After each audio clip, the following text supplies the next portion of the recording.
कांग्रेस पिछड़े वर्ग के राष्ट्रीय चेयरमैन व पूर्व मंत्री कैप्टन अजय सिंह यादव ने डॉक्टर अंबेडकर चौक पर विधान निर्माता को किया नमन। राजा व रंक को दिया एक समान वोट का अधिकार। फिरका प्रस्त ताकत संविधान के साथ कर रही है छेड़छाड़। प्रदेश अध्यक्ष बदलने के सवाल पर कहा, इसको लेकर लगाया गया है पीआरओ ही करेगा इस पर फैसला। केंद्रीय मंत्री राव इंद्रजीत सिंह द्वारा विकास कार्यों की समीक्षा करने के सवाल पर कहा कि जब विकास ही नहीं हुआ तो क्या समीक्षा करेंगे। राव इंद्रजीत सिंह रुके पड़े हैं क्षेत्र के विकास कार्य। एम्स पर भी कर रहे हैं खानापूर्ति। नियम 134A पर फैसला बदलने के सवाल पर कहा कि पूंजीपतियों व ठेकेदारों के प्रेशर में लिया था फैसला। विपक्ष तथा जनता के प्रेशर के आगे बदला गया निर्णय।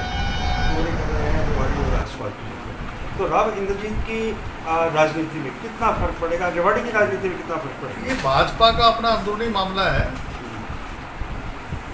उन्होंने कहा कि मैंने पिछड़ों के लिए बहुत कुछ किया है। मंडल कमीशन जो है वो लागू कांग्रेस ने किया। क्रीमी लेयर इन्होंने लागू कर दिया। आज पिछड़ा वर्ग के लोगों को जो क्लास 3 और क्लास 4 के कर्मचारी हैं उनको जो है आरक्षण नहीं मिल रहा। ठीक है ना। अगर EWS के लोगों को आरक्षण दिया तो कांग्रेस ने दिया। जो अपर कास्ट के लोग हैं उनको 10% जो आरक्षण मिल रहा है वो जब हमारी सरकार थी 2009 के अंदर तब हमने लागू किया था। इन्होंने तो केवल लूट और झूठ की बात करते हैं। एक राव इंद्रजीत सिंह आज आए हैं, विकास कार्यों की समीक्षा और कर रहे हैं, तो आप तो लगातार कहते आ रहे हैं कि विकास कार्य तो हो ही नहीं, तो समीक्षा किस चीज़ की? समीक्षा क्या करेंगे? उनसे पूछो सैनिक स्कूल बन गया जी, उनसे पूछो डिफेंस यूनिवर्सिटी बन गई, उनसे पूछा जाए एम्स के बारे में क्या किया उन्होंने जी।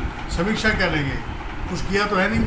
गवर्नमेंट कॉलेज की बिल्डिंग बन गई, गवर्नमेंट कॉलेज के लिए आते जमीन अलॉट नहीं हुई, एम्स के लिए अलॉट नहीं किया, केवल खानापूर्ति कर रहे हैं। लेकिन कैप्टन साहब हमारा तो मेन सवाल ये था कि राव इंद्रजीत की राजनीति में कितना फर्क पड़ेगा भूपेंद्र के? अरे भैया उनका अंदरूनी मामला है, समय बताएगा, 2024 बताएगी ना।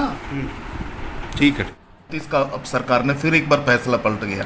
इससे पहले भी लगातार इस तरह के फैसले पलटते रहे। हमारे विधायक चिरंजीव राव जी ने जी और मैंने भी हमने इस मामले को उठाया था और विपक्ष के तमाम नेताओं ने 134 से, जो कि श्रीमती सोनिया गांधी जी ने शिक्षा का जो मौलिक अधिकार दिया, ये जितने भी काम हैं, चाहे खाद्य आपूर्ति सुरक्षा बिल हो, चाहे आपका शिक्षा का मौलिक अधिकार है, ये हमारी जो नेशनल एडवाइजरी काउंसिल थी जिसकी अध्यक्ष सोनिया गांधी थी, उनके मार्गदर्शन की वजह से डॉक्टर मनमोहन सिंह ने लागू किया था।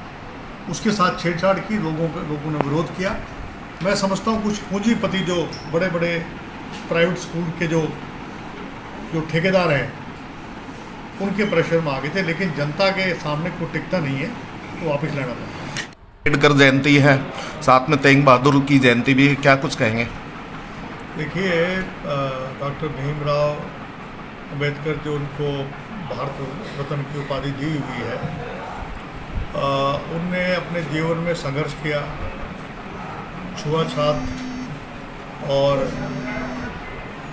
बड़ी मेहनत से शिक्षा प्राप्त करी। और जिस वक्त इस देश में छुआछूत का इतना भारी बोलबाला था, उसके बावजूद भी वो ग्वालियर के जो महाराजा हैं उनकी मदद से वो बैरिस्टर बने और बैरिस्टर बनने के बाद उनको पंडित जवाहरलाल नेहरू जी ने विधि मंत्री बनाया, उनकी काबिलियत को देखते हुए। और देश की आज़ादी में भी उनका बहुत बड़ा योगदान रहा। आज उनकी जयंती है। उन्होंने राजा रंक को वोट का अधिकार दिया। जो गरीब और दलित समाज से लोग थे, पिछड़ा वर्ग के लोग थे, उनको आरक्षण का एक